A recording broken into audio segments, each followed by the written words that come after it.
Estonia and Bulgaria at the same venue.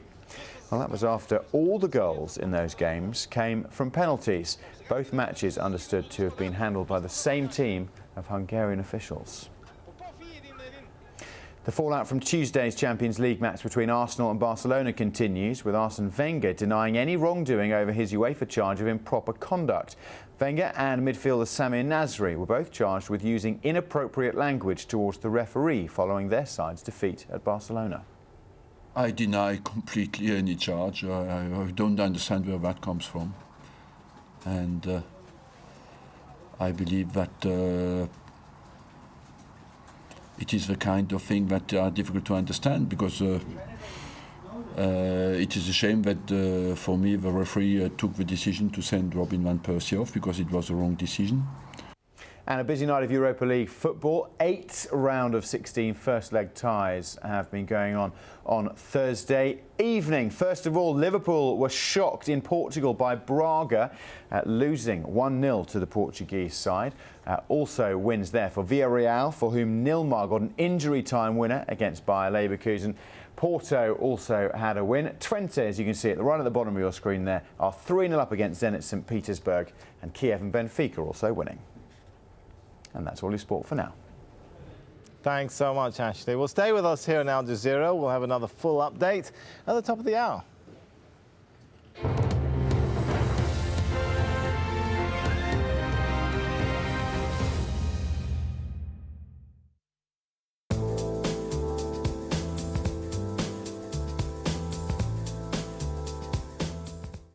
Welcome back. Well, we are going to look at one more day of snow across most of Japan.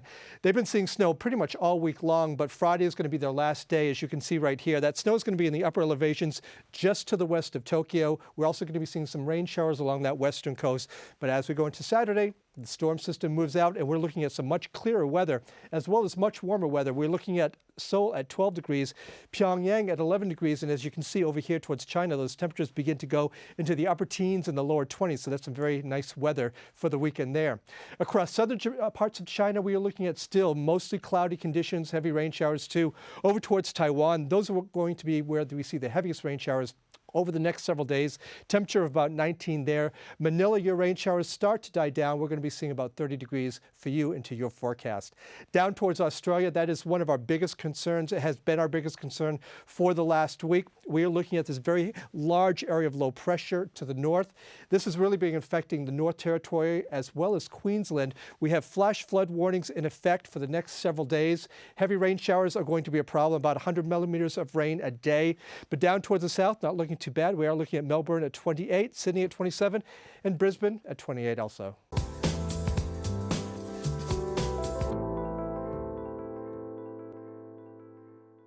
It's 36 to 38 degrees Celsius.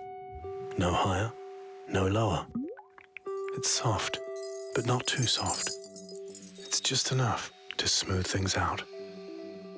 It's all of this, halfway to anywhere, with plenty of time to spare.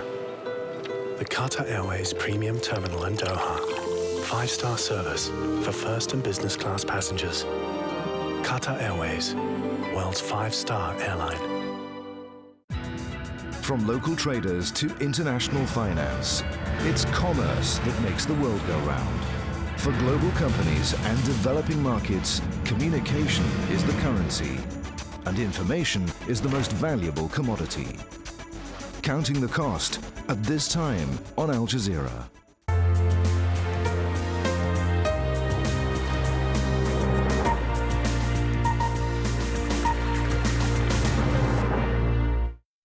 If they want to support the militia, do it. But I will tell you from now, you're going to lose. We will win. And we're not afraid. Libyan leader's son warns of a full-scale assault on the opposition fighters and says victory is in sight.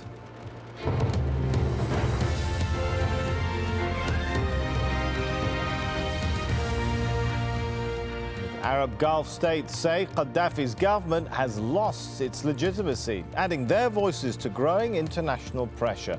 Hello, I'm Sami Zaidan. You're watching Al Jazeera. Also ahead, Libyan government forces bombard the town of Ras Lanuf. Witnesses tell Al Jazeera of a new assault from the sea. Saudi police opened fire on protesters ahead of mass rallies called for Friday. The US Congress begins controversial hearings into the alleged radicalization of American Muslims.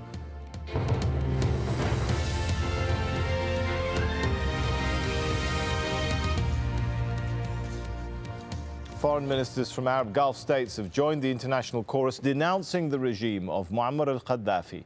The Gulf Cooperation Council, or GCC, says Gaddafi's government has lost its legitimacy. Well, it's calling on the Arab League to take measures to stop civilian bloodshed. But Muammar al-Gaddafi's son is promising rebel fighters a full-scale military assault. Imran Khan reports. If they want to support the militia, do it. But I will tell you from now, you're going to lose. We will win.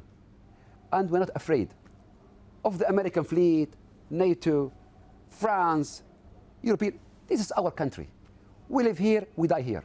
Defiant words from Saif never, al-Gaddafi, the son of the Libyan leader. To those terrorists. The rhetoric hasn't changed. The rebels are simply terrorists and the Libyan nation is united. It's a theme he further explores, saying that pro-Gaddafi demonstrators make up the vast majority of Libyans. 2 days ago, have you seen thousands of people marching the streets and the squares? You saw them early in the morning? Yes. This is the real picture of Libya. But even when announcing the return of captured Dutch soldiers, he allows himself a slight smile, a sign perhaps that confidence is high in the government camp. So we captured the first NATO soldiers. We're sending them back home, but we're still keeping their helicopter, the armed helicopter. On the ground, though, it's a confused picture. The tiny town of Bin Javid has seen fierce fighting and no real picture of who's winning.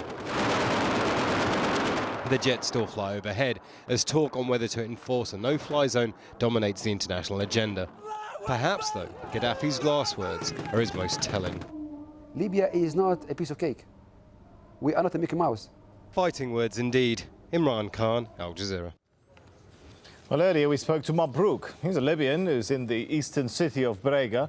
He witnessed attacks in Brega and Ras Al Nouf by Gaddafi forces who approached from the sea. I will start with Brega city at 12:30 p.m. this afternoon.